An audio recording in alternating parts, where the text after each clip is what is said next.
আসসালামু আলাইকুম। কেমন আছেন বন্ধুরা? আশা করি সবাই ভালো আছেন। আমি আলহামদুলিল্লাহ আপনাদের দোয়ায় ভালো আছি। এখন আমের ভরপুর সিজন, সবাই আম দিয়ে আমসত্ত্ব, আমের আচার, আমের জেলি, আমের মোরব্বা বানাতে ব্যস্ত। তাই আমিও টক ঝাল মিষ্টি আমের একটি হালুয়া রেসিপি নিয়ে আপনাদের সামনে হাজির হয়েছি। ভিডিওটি দেখতে সাথে থাকুন। লগিয়ার ব্যাগ নিয়ে আম পাড়তে যাচ্ছি। আম পাড়া হয়ে গেছে, এখন আম নিয়ে বাড়িতে যাচ্ছি। দেখুন কত সুন্দর ফ্রেশ আম। আমগুলোকে এখন আমি ছুলে নেব। আম ছুলা হয়ে গেছে, এখন এটাকে আমি ধুয়ে পরিষ্কার করেও নিয়েছি। এবার এটাকে একটা গ্রেটার দিয়ে গ্রেট করে নিব।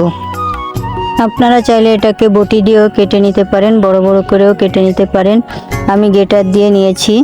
তো আমি আসলে আচারটা শেষ পর্যন্ত বানাতে যেটা আমার অভিজ্ঞতা হলো সেটা হলো বটি দিয়ে কেটে নিলেই বরঞ্চ ভালো হয়।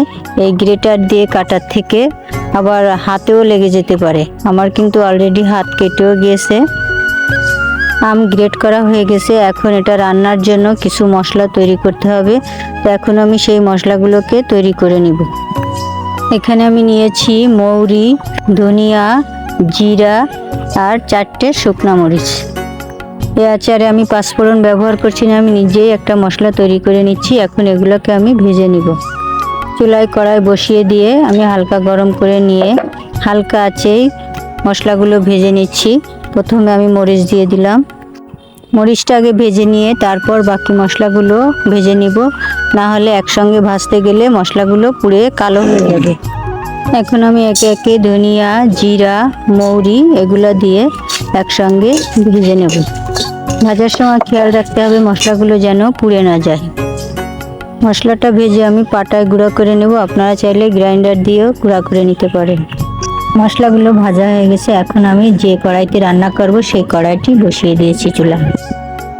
এখন গ্রেট করে রাখা আমগুলোকে আমি কড়াইতে দিয়ে দিচ্ছি। এবার আম সিদ্ধ হওয়ার জন্য আন্দাজ মতো কিছু পানি দিয়ে দিতে হবে।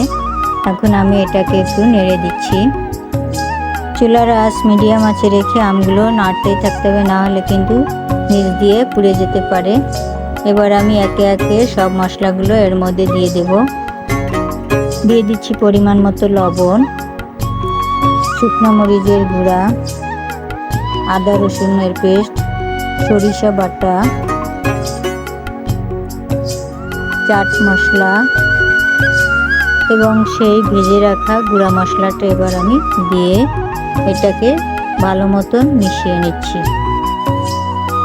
আচার বিভিন্নজন বিভিন্নভাবে বানিয়ে থাকে, তবে আমি আচার বানানো একেবারেই আনাড়ি। যাই হোক, আপনাদের সাথে আমি যতটুকু পারি শেয়ার করছি। যদি আমার এই ভিডিওটি ভালো লাগে তাহলে লাইক, কমেন্ট, শেয়ার করবেন এবং সাবস্ক্রাইব করে পাশে থাকবেন। অনেক দিন পরে একটি ভিডিও নিয়ে আপনাদের সাথে শেয়ার করছি। এখন আমি দিয়ে দিচ্ছি নিজেদের গাছের এবং নিজের হাতে তৈরি করা তালের গুড়। আপনারা চাইলে চিনি বা খেজুরের গুড় দিয়েও আচারটি তৈরি করতে পারেন। সব উপকরণই দেওয়া শেষ, এখন শুধু এটাকে ঘুটে ঘুটে রান্না করে নিতে হবে যতক্ষণ না পর্যন্ত এটা হালুয়ার আকার ধারণ করে। দেখুন এটা কত সুন্দর একটা কালার এসেছে, আর আমার আচারটা কিন্তু প্রায় রান্না হয়ে গেছে। আর এখন আমি ভিনেগার দিয়ে দিচ্ছি 2 কোয়া, দীর্ঘদিন সংরক্ষণ করে রাখার জন্য। ভিনেগারটা দিলে আচারটা দীর্ঘদিন ভালো থাকে। এখন এটাকে বেশ কিছু সময় রান্না করে ঘন করে নিয়ে নিতে হবে। আমার আমের হালুয়াটা রান্না শেষ, এখন আমি এটাকে নামিয়ে নিচ্ছি। এবার আমি একটু ঠান্ডা করে একটা কাচের বয়ামে এটাকে তুলে নিচ্ছি। তৈরি হয়ে গেল আমার কাঁচা আমের টক ঝাল মিষ্টি হালুয়া। সবাই ভালো থাকুন, সুস্থ থাকুন। আল্লাহ হাফেজ।